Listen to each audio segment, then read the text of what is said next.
Hi hello friends, എല്ലാ കൂട്ടുകാർക്കും ഇന്നത്തെ റിവ്യൂയിലേക്ക് സ്വാഗതം. അങ്ങനെ നമ്മുടെ കല്യാണിയും കിരണും സംസാരിക്കുകയാണ്. കിരണേട്ടൻ്റെ പിറന്നാള് ആ വൃദ്ധസദനത്തിൽ അമ്മമാർക്കും അച്ഛന്മാർക്കും ഒപ്പം ഇരുന്ന് നമുക്ക് ഒരു നേരത്തെ ആഹാരം കഴിക്കാം, അതുപോലെ തന്നെ അവർക്ക് പുതുവസ്ത്രങ്ങൾ വാങ്ങിക്കൊടുക്കുകയും ചെയ്യാമെന്നൊക്കെ പറയുമ്പോൾ കിരൺ അതിന് സമ്മതിക്കുകയും ചെയ്യുകയാണ്. എന്തായാലും എൻ്റെ അമ്മൂമ്മ അവിടെ ഉണ്ടല്ലോ, എൻ്റെ അമ്മമ്മയുടെ മനസ്സ് മാറി അവിടെ ഉണ്ടല്ലോ, അപ്പോൾ അമ്മൂമ്മയ്ക്ക് അതൊരു സന്തോഷമാവാം. ഇങ്ങനെയുള്ള ചില കാര്യങ്ങൾ നമുക്ക് അവിടെ വെച്ച് നടത്താം എന്നൊക്കെ ഇങ്ങനെ പറയുന്നുണ്ട്. അപ്പൊ കിരൺ പറയാണ്, എന്തായാലും അമ്മൂമ്മയെ അങ്ങ് പൂർണ്ണമായൊന്നും വിശ്വസിക്കേണ്ട, നമ്മൾ ചതിക്കപ്പെടാൻ പാടില്ല. കാരണം അത് വിക്രത്തിന്റെ അമ്മൂമ്മയാണ്, പിന്നെ തന്നെയല്ല പ്രകാശന്റെ അമ്മയും എന്ന് പറയുന്ന സമയത്ത് കല്യാണി പറയുന്നുണ്ട്, എനിക്ക് തോന്നുന്നില്ല അങ്ങനെയൊന്നും. എന്തായാലും അമ്മമ്മ ഇത് മനസ്സറിഞ്ഞ് മാറിയത് തന്നെയാണ്. അവിടെ വന്നിട്ടുള്ള ഓരോ അമ്മമാരും ഓരോ അച്ഛന്മാരെയും അവിടെ കുട്ടികളും, അതായത് മക്കളും പേരമക്കളും ഒക്കെ ഉപേക്ഷിച്ച് വന്നവരാണ്. അങ്ങനെ അവരുടെ ജീവിതത്തിൽ ഒരുപാട് അനുഭവിച്ചിട്ട് തന്നെയാണ് അവിടെ വന്നെത്തിപ്പെട്ടിട്ടുള്ളത്. ആരും നോക്കാനില്ല എന്നൊരു സാഹചര്യത്തിൽ അവിടെ വന്നെത്തിയപ്പോൾ അമ്മൂമ്മ അവരുടെ കഥകളൊക്കെ കേട്ടിട്ടുണ്ടാവും. അപ്പം പഴയ കാര്യങ്ങളൊക്കെ അമ്മൂമ്മ ഓർത്ത് കാണും, എന്നെ ചെയ്ത കാര്യങ്ങളെല്ലാം. അങ്ങനെ അമ്മൂമ്മയ്ക്ക് മനംമാറ്റം ഉണ്ടായതായിരിക്കും. എന്തായാലും ഇതൊന്നും കള്ളത്തരായിരിക്കില്ല എന്നിങ്ങനെ കല്യാണി പറയുന്നുണ്ട്. എന്തായാലും കല്യാണിയുടെ ഇഷ്ടം പോലെ തന്നെ ചെയ്യാം എന്ന് പറയുകയാണ്. എന്തായാലും അച്ഛനും അമ്മയും ഒന്നും ഇവിടെ ഇല്ലല്ലോ, നാട്ടിലില്ലല്ലോ, അപ്പൊ അവിടെ തന്നെ നമുക്ക് പിറന്നാൾ ആഘോഷിക്കാം എന്നിങ്ങനെ തീരുമാനിക്കുകയും ചെയ്യുന്നുണ്ട്. അതിനുശേഷം കാണിക്കുന്നത് ആ വൃദ്ധസദനമാണ്. നമ്മുടെ ഭാനുമതി അമ്മയാണെങ്കിൽ രാമായണമൊക്കെ എടുത്ത് വെച്ച് വായിക്കുകയാണ്. അപ്പോൾ വായിക്കാൻ കിട്ടുന്നില്ല, തപ്പിപ്പിടിച്ച് ഇങ്ങനെ വായിക്കുകയാണ്. അപ്പോൾ അരികിലിരിക്കുന്ന ഒരു അമ്മ പറയുന്നുണ്ട്, അത് എന്തായാലും ഇങ്ങനെയൊക്കെ തന്നെയായിരിക്കും, ആദ്യം ഒന്നും കിട്ടത്തില്ല, ഇങ്ങനെ തപ്പിപ്പിടുത്തൊക്കെ വരും, പിന്നെ അങ്ങോട്ട് നന്നായി വായിക്കും, പിന്നെ കാണാതെ വായിക്കാൻ കിട്ടും എന്നൊക്കെ ഇങ്ങനെ പറഞ്ഞു കൊടുക്കുന്നുണ്ട്. അപ്പോൾ ആ സമയത്ത് മറ്റൊരമ്മ പറയുകയാണ്, എന്തായാലും ഭാനുമതി അമ്മയുടെ വന്ന മാറ്റം അതൊരു മാറ്റം തന്നെയാണ്, ഇനിയെങ്കിലും അമ്മ മാറിയില്ലെങ്കിൽ ഈ ഭൂമിയിൽ തന്നെ അമ്മയ്ക്ക് നരകമുണ്ടായിരിക്കും എന്ന് പറയാണ്. അപ്പോൾ ഇല്ല, ഇനി ഞാൻ അങ്ങനെ ഒരു ഇതിലേക്ക് ഞാൻ പോകില്ല, ഞാൻ ചെയ്ത തെറ്റുകളൊക്കെ ഓർത്തു പോകുന്നു, ഞാൻ ഇനി ഒരു നല്ല മനുഷ്യയായി തന്നെ ജീവിക്കും, ഞാൻ ഇനി ഒരാളെ ഉപദ്രവിക്കാൻ പോകില്ല എന്നിങ്ങനെ, എന്നാ നല്ലത് എന്നിങ്ങനെ പറയുന്നുണ്ട്. അങ്ങനെ അവരങ്ങനെ സംസാരിച്ചിരിക്കുകയാണ്. പിന്നീട് കാണിക്കുന്നത് പ്രകാശനെയും, അതുപോലെ തന്നെ പ്രകാശനും നമ്മുടെ വിക്രത്തിനൊരു പുതിയ വീടൊക്കെ എടുത്തു കൊടുത്തിട്ടുണ്ട്.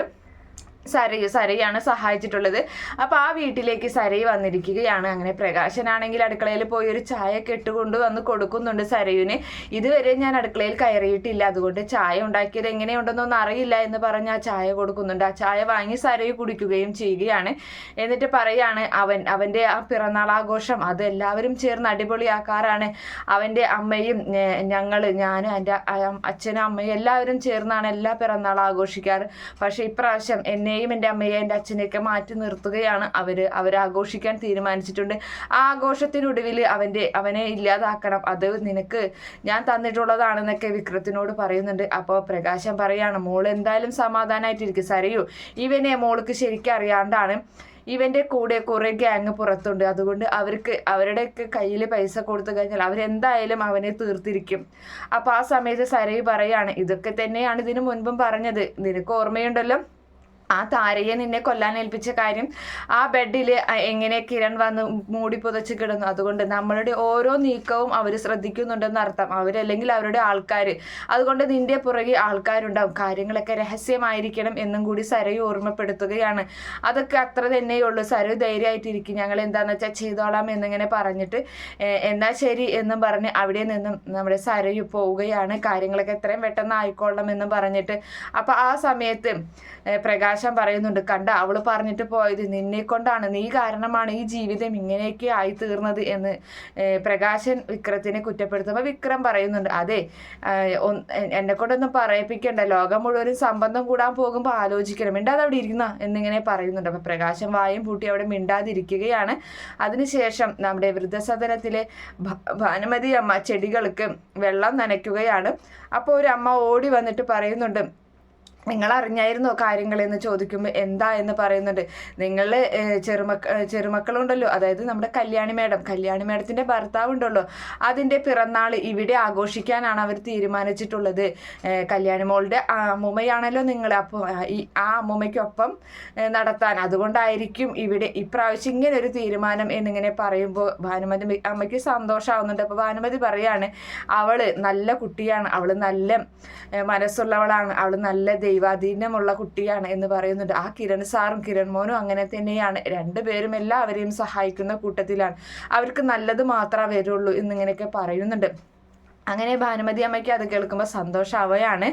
അതിനുശേഷം കാണിക്കുന്നത് കല്യാണി നമ്മുടെ കിരണിന് ഒരു സർപ്രൈസ് ഗിഫ്റ്റ് വന്നുകൊണ്ട് കൊടുക്കുന്നുണ്ട്. അപ്പോൾ ഡ്രസ്സൊക്കെയാണ് ആദ്യം ഇത് എന്താന്നൊക്കെ ചോദിച്ചിട്ട് തുറന്നു നോക്കുമ്പോൾ ഡ്രസ്സൊക്കെയാണ്. ഇത് എടുക്കാൻ നീ പോയായിരുന്നു എന്ന് ചോദിക്കുന്നുണ്ട്. അപ്പോൾ എനിക്ക് എപ്പോഴും വിലപിടിപ്പുള്ള എനിക്കെന്തെങ്കിലും ഇതിന് വിലപിടിപ്പുള്ള സമ്മാനങ്ങളല്ലേ കിരണേട്ടൻ തരാറ്, അതുകൊണ്ട് കിരണേട്ടനും അത് തിരിച്ചിരിക്കട്ടെ എന്ന് ഞാൻ വിചാരിച്ചു എന്ന് പറയുന്നുണ്ട്. അങ്ങനെ ഒരു ബ്രേസ്ലെറ്റ് എടുത്തിട്ട് കൈമലിട്ട് ഇട്ട് കൊടുക്കുകയാണ് കല്യാണി കിരണിൻ്റെ. അപ്പോൾ മോളെ ഈ സമയത്തൊന്നും സ്വർണത്തിലൊന്നും തൊട്ട് പോകരുത്, സ്വർണത്തിന് അത്രയ്ക്ക് വിലയാണെന്ന് പറയുന്നുണ്ട്.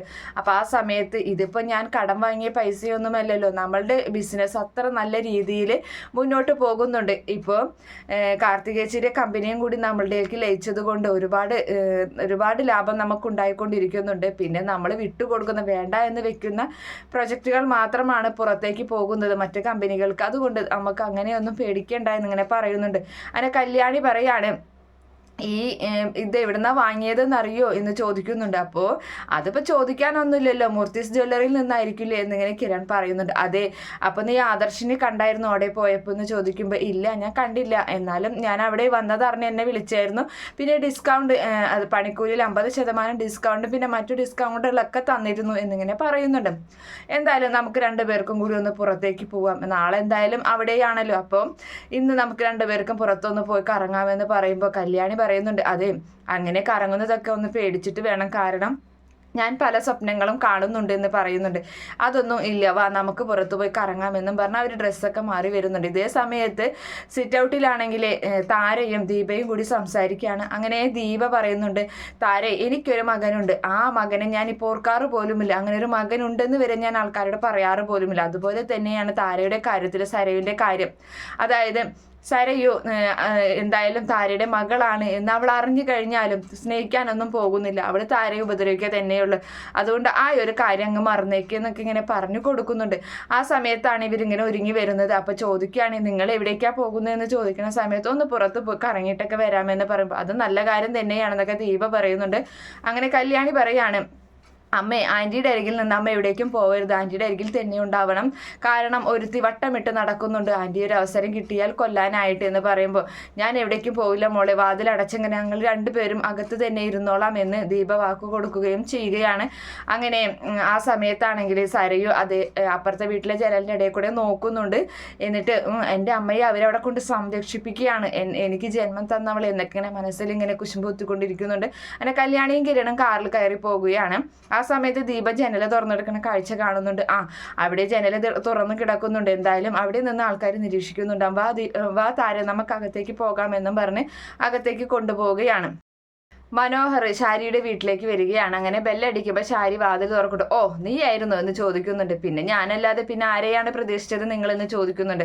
ബഗാസുരൻ ഇവിടെയുണ്ടല്ലോ, പിന്നെ ആരെ പ്രതീക്ഷിച്ചാൽ നിങ്ങൾ വാതിൽ തുറന്നെന്ന് ഇങ്ങനെ ചോദിക്കുകയാണ്. അപ്പോൾ ആ സമയത്ത് അവൻ്റെ കയ്യിൽ 1-2 കവറുകളുണ്ട്. അപ്പോൾ അതിൽ നിന്നൊരു കവർ എടുത്ത് ശാരിക്ക് കൊടുക്കുന്നുണ്ട്. അപ്പോഴേക്കും അവിടേക്ക് രാഹുലും വരുന്നുണ്ട്, സരയും വരികയാണ്. ഇതെന്താ എന്ന് ചോദിക്കുന്നുണ്ട്. ഇത് അമ്മയ്ക്ക് ഞാനൊരു ഡ്രസ്സ് വാങ്ങിയതാ, ഒരു സാരി വാങ്ങിയതാ എന്ന് പറയുന്നുണ്ട്. എനിക്കൊന്നും വേണ്ട നിൻ്റെ സാരി എന്ന് പറയുമ്പോൾ അതെന്താ അങ്ങനെ? അപ്പോൾ സരയെ പറയണം എന്തിനീ ആവശ്യമില്ലാത്തവർക്ക് സാരി മേടിച്ചു കൊടുക്കുന്നത്, കണ്ടില്ലേ ഇപ്പൊ പുച്ഛിക്കുന്നത് എന്നിങ്ങനെ പറയാണ്. അപ്പോൾ അതല്ല ഞാൻ അമ്മയ്ക്ക് പറ്റിയൊരു സാരി കണ്ടപ്പോൾ ഞാൻ അമ്മയെ ഓർത്തു, അതുകൊണ്ട് ഞാൻ വാങ്ങിയതാണെന്നും പറഞ്ഞ് അങ്ങനെ ഇഷ്ടമില്ലാതോടെ കൂടി തന്നെ ശാരി ആ കവർ വാങ്ങി കയ്യിലെടുക്കുകയാണ്. എന്നിട്ട് പറയുന്നുണ്ട് ഇവിടെ ഒന്നിനും കൊള്ളാത്തത് നിന്റെ അച്ഛനാണെന്നൊക്കെ ഇങ്ങനെ പറയുന്ന സമയത്ത് ഓ നീ പിന്നെ എല്ലാതും തികഞ്ഞവനാണല്ലോ എന്നൊക്കെ അങ്ങനെ അവർ പരസ്പരം ഒന്ന് കുറ്റപ്പെടുത്തിയിട്ട് നേരെ നമ്മുടെ സരയും അതുപോലെ തന്നെ മനോഹറും കൂടി മുകളിലേക്ക് പോവുകയാണ്. അങ്ങനെ സരയു ചോദിക്കുന്നുണ്ട് എന്തിനാ മനുവേട്ട ഈ ആവശ്യമില്ലാതെ എനിക്കും കുഞ്ഞിനും ഡ്രസ്സ് എടുത്തതൊക്കെ ഈ അമ്മയ്ക്ക് എന്തിനാ എടുക്കാൻ പോയത് എന്ന് ചോദിക്കുന്നുണ്ട്.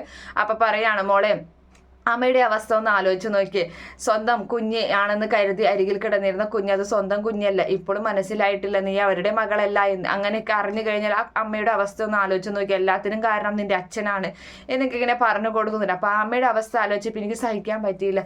നമ്മൾ എന്നാ മനുവേട്ട അമേരിക്കയിലോട്ട് പോകുന്നു എന്ന് ചോദിക്കുമ്പോൾ അത് പിന്നെ പോകണം, എന്തായാലും ടിക്കറ്റൊക്കെ ബുക്ക് ചെയ്യണമെന്ന് ഞാൻ വിചാരിച്ച. പക്ഷേ മോള് കണ്ടില്ലേ പേപ്പറിലും ന്യൂസിലൊക്കെ കാര്യങ്ങളൊക്കെ അവിടെയൊക്കെ തീപിടുത്തം കാര്യങ്ങളൊക്കെയാണ് നടക്കുന്നത്. ഒരുപാട് കുടുംബങ്ങളൊക്കെ തീപിടിച്ച് പോയിട്ടുണ്ട്. പിന്നെ എൻ്റെ 1-2 സ്ഥാപനങ്ങളും തീപിടിച്ച് പോയിട്ടുണ്ട് എന്ന് പറയും. പക്ഷെ സത്യമാണോ മനുവേട്ടാ എന്ന് ചോദിക്കുന്നുണ്ട്. അപ്പം അതേ മോളെ, അതുകൊണ്ട് ഇപ്പോഴത്തെ ചൂടിൽ അങ്ങോട്ട് പോവാതിരിക്കുക നല്ലത്. ചൂടിൽ പോകും, നമുക്ക് കുഴപ്പമൊന്നുമില്ല, പക്ഷെ കുഞ്ഞിൻ്റെ കാര്യമാണ്, എങ്ങനെ നോക്കിയാലും തടസ്സങ്ങളാണല്ലോ മനുവേട്ടാ എന്ന് പറയുന്നുണ്ട്. അപ്പോൾ അത് ഇപ്പം കുറച്ച് നാളായിട്ട് തടസ്സങ്ങൾ തന്നെയാണ് വന്ന് ഭവിക്കുന്നത് എന്ന് പറയുമ്പോൾ, എന്നെ കല്യാണം കഴിച്ചതിന് ശേഷമാണ് അങ്ങനെ വരുന്നതെന്ന് മനുവേട്ടന് തോന്നുന്നുണ്ടോ എന്ന് ചോദിക്കുകയാണ്. ഒരിക്കലും ഇല്ല മോളെ എന്ന് പറയുന്നു. അങ്ങനെയൊന്നും തോന്നല്ലേട്ടാ മനുവേട്ടൻ, കാരണം മനുവേട്ടൻ മാത്രമേ ഉള്ളൂ എനിക്ക്, എൻ്റെ ജീവിതത്തിൽ ഇനി മനുവേട്ടൻ മാത്രമേ ഉള്ളൂ എന്നിങ്ങനെയൊക്കെ പറഞ്ഞ് അവരങ്ങനെ സംസാരിച്ചു കൊണ്ട് നിൽക്കുന്ന ഒരു ഭാഗം കാണിച്ചിട്ടാണ് എന്തായാലും ഇന്നത്തെ എപ്പിസോഡ് അവസാനിക്കുന്നത്. Okay friends, by, thank